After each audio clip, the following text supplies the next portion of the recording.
Hi everybody, my name is Patrick Jackson. This is my introductory video for Module 1 in AEP 880. A little bit about myself. I'm a WSU graduate with a undergraduate in physical education. I've taught 9 years in USC 259, most all at the same school, Gordon Parks Academy, which is a K-8 public school. We have a STEM magnet theme for applied and media arts, and our population is about 500 students. I'm currently serving as the Dean of Students, which is a new role for me. And I also facilitate the BASE Club, which is Better Academic and Social Excellence, as well as the Middle School Challenge. Those are both programs set up for middle school boys of color to help promote academic success as they move from middle school into high school. BASE Club is geared more towards academics and academic related fields, whereas Middle School Challenge is geared towards our Little League football players because it's not an interscholastic sport in Wichita. I'm the head boys and girls track coach at Southeast High School, as well as the head boys basketball coach at my school, Gordon Parks Academy.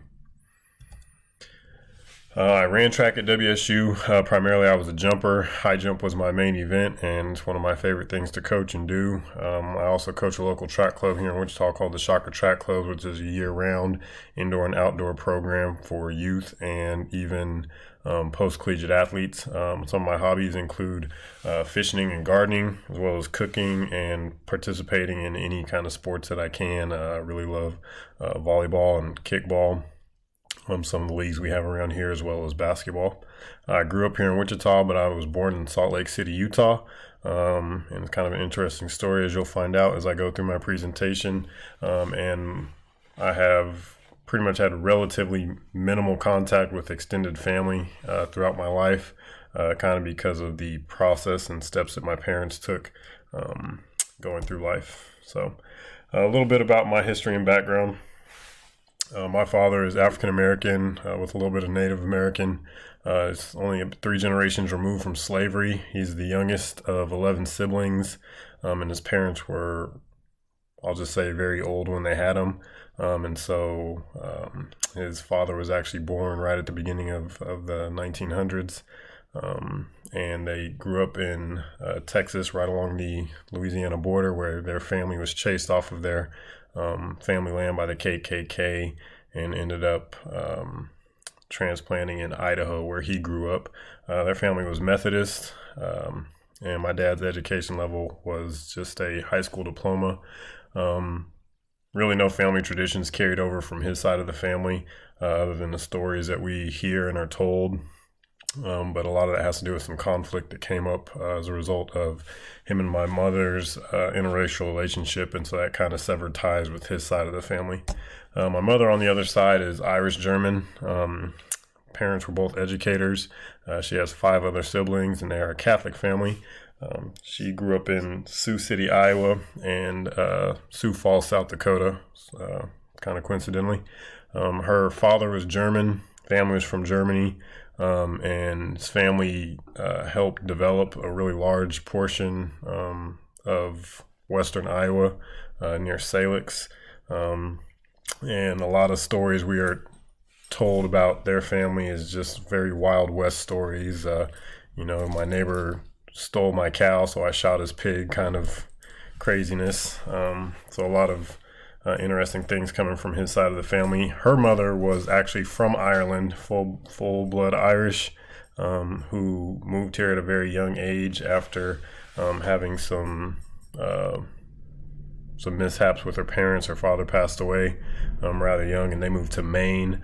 And she's been kind of the facilitator for a lot of folk art and music in my mom's life and even in our life. So that's a little bit of background about my parents and where they came from. More history. My mom's dad, like I said, was German.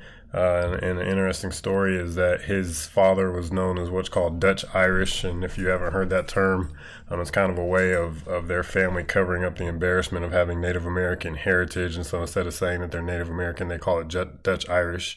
And so as we dug into our family history a while back, that's something we uncovered. And so a little bit more Native American background in my family. My parents met in Idaho, and my mom went to Idaho State University for college. Neither of their families were accepting of their interracial relationship back in the 70s, and my father's family more so. And so we grew up really not around either side of our families until we got a little bit older. And most of our family traditions were just things that came from what our parents wanted to do with us at the time, because we weren't really super close with either sides of our family. So talking about a couple of my jigsaw pieces. Number one would be my family, who has painted a lot of what I do. Primarily my immediate family, my parents, my siblings. I have a twin brother and an older sister who's also an educator in Wichita. My mom is an educator, and that's pretty much how I got into it. My relationship with my brother and my dad and his boys is a big part of my life. It influences a lot of what I do, and probably influences a lot of the mentoring opportunities I take on to work with a lot of young males in our district.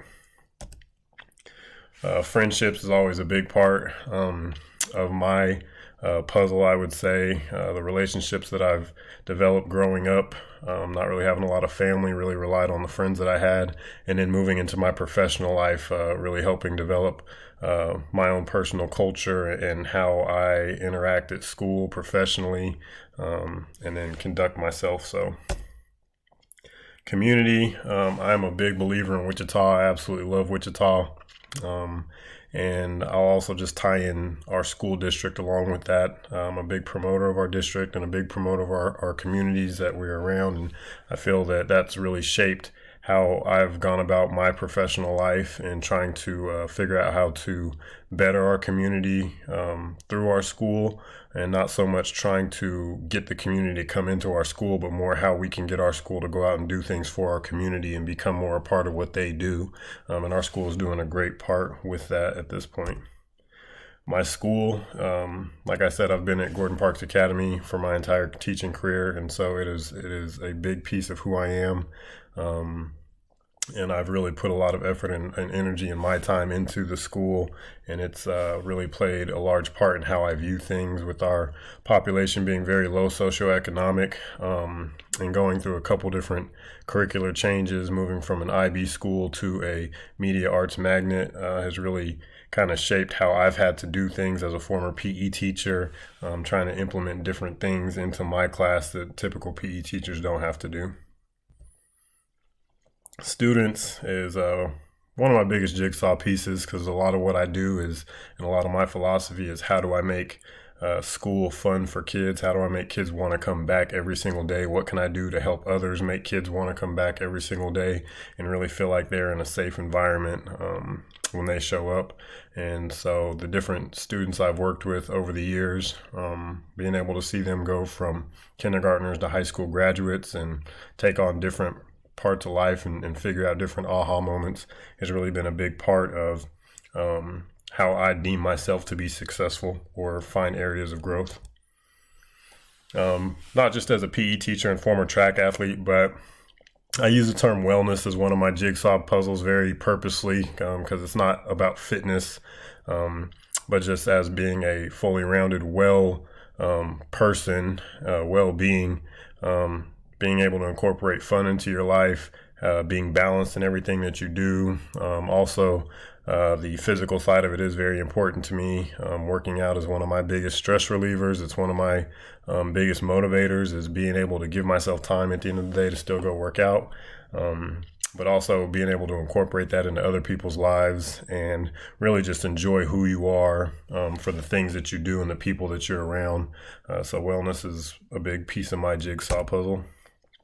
I put nature as my word because I wanted to tie in a bunch of different outdoor things that I like to do, but I love being outdoors, whether it's fishing, hiking, and gardening. A lot of those things play a big part in my life and really have shaped who I am. being able to spend outdoor time with my family and friends and help people with projects and really try to impart that into students' lives as well, has really shaped a lot of who I am now, and being such a big part of who I've been throughout my life. History and culture is another very general term, but covers a broad area of things. Art has always been a big love of mine. Got a lot of artists in my family, as well as traveling and history, just exploring the world and kind of being globally minded, being accepting of where other people come from and trying the things that they do, to really get a good sense of and a good appreciation for it. Whether it's food or celebrations, whether it's different forms of art or theater or music. And then kind of overlaying over all that is history at its core, because deep down I am a big history guy. I love learning new things about where we come from as people, why we are who we are, what mistakes we've made along the way so we can try not to make them again, and really just appreciating where people come from and how that's kind of shaped who they are and who we are as a society and as a culture. And then creating is another big part of mine. Like I said, I love art, but more so than that, I like being hands-on. A lot of my coworkers call me Mr. DIY because I usually don't like to go out and buy things. I like to try to figure out how to make them myself. That picture is a chicken coop I made a couple years back when I first started raising chickens to get eggs. But any opportunity I have to show my creativeness or to be a problem solver, I like to try to really dive into. And actually, I was planning on being an art teacher before I was planning on being a PE teacher, and just kind of took a different path. So that kind of speaks to how much the ability to create has been a part of my life. So, and finally, my last jigsaw, probably one of my biggest aspects of my life that I get gratification out of is coaching, whether it's track or basketball, whether it's coaching coworkers and helping them figure things out, and colleagues. The biggest thing that keeps me motivated is seeing success in other people, and especially with young people, is instilling a concept of confidence and the idea that they can do something if they work at it and they learn how to figure out, even if it's hard to do. Shaping students' minds and athletes' minds that way plays a really large part in how I conduct myself, and how I continue to try to strive and grow to keep doing a good job and being effective in helping young people out. So that's my introductory video. Thank you guys for watching. Can't wait to watch yours.